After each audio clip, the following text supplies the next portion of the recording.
এই যেগুলো দেখতে পাচ্ছেন, এই যে এগুলো সবগুলোই কিন্তু একটা একটা করে মন্দির, ছোট ছোট মন্দির পুকুরের পাড়ে। দেখুন মন্দিরের এনভায়রনমেন্টটা সত্যি অসাধারণ। দেখতে পাচ্ছেন মন্দিরের চারিপাশে সুন্দর সুন্দর করে গাছ লাগানো রয়েছে।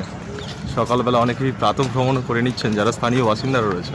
সত্যি খুব ভালো লাগছে যে মন্দিরের আশেপাশে কত সুন্দর গাছ, একবারে সবুজে ভর্তি, খুব সুন্দর অনেক গাছ রয়েছে। দেখতে পাচ্ছেন তো, নাইস প্লেস, নাইস ডেকোরেটিং।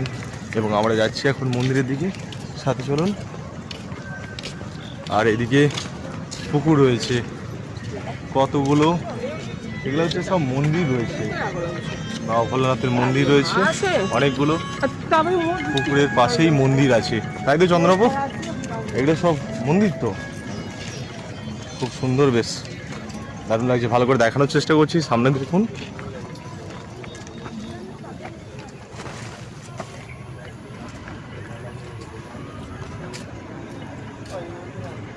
এই যেগুলো দেখতে পাচ্ছেন, এই যে এগুলো সবগুলোই কিন্তু একটা একটা করে মন্দির, ছোট ছোট মন্দির পুকুরের পাড়ে। দেখুন অসংখ্য মন্দির। ভালো করে দেখাচ্ছি আরো একটু, চারিদিকে দেখুন,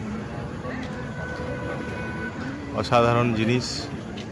সত্যি অনেক কিছু জীবনে এখনো দেখা বাকি আছে, তো আমাদের দেখানো বাকি রয়েছে। দেখুন কত সুন্দরভাবে সেই প্রাচীন স্থাপত্য।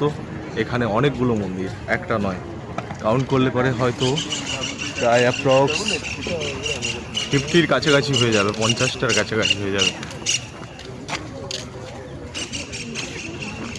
পেছনের এনভায়রনমেন্টটা দেখুন। আর সকলে যারা ট্যুরিস্ট এসছে, বাসগুলো ঠেকিয়ে দিয়ে সকলে কিন্তু এই ভুবনেশ্বরের লিঙ্গরাজ মন্দিরের সামনেই চলে এসছে। দেখুন সুন্দর, বেশ নাইস পার্ক। উড়িষ্যাতে বেশ এই গাছগুলো বেশি থাকে। আমার সম্বলপুর ট্যুরটাতে সেটাতেও গিয়েছিলাম, এই গাছগুলো সব দেখেছিলাম সেই হীরাকুদ ড্যামে। এখানেও দেখতে পাচ্ছি, খুব ভালো লাগছে। Orissa 11th century. পুজো সামগ্রী রয়েছে দেখতে পাচ্ছেন, পুজো দেওয়ার জন্য নারিকেল, তারপরে আপনার ফুল, গোলাপ, সরি জবা, পদ্ম, যা কিছু চাইবেন এখান থেকে পেয়ে যাবেন মন্দিরের সামনে। দেখতে পাচ্ছেন পেছনে স্টল রয়েছে।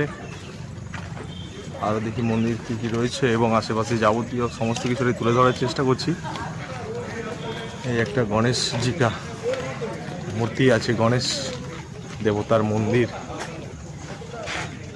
হর হর মহাদেব, দেবাদিদেব গণেশ।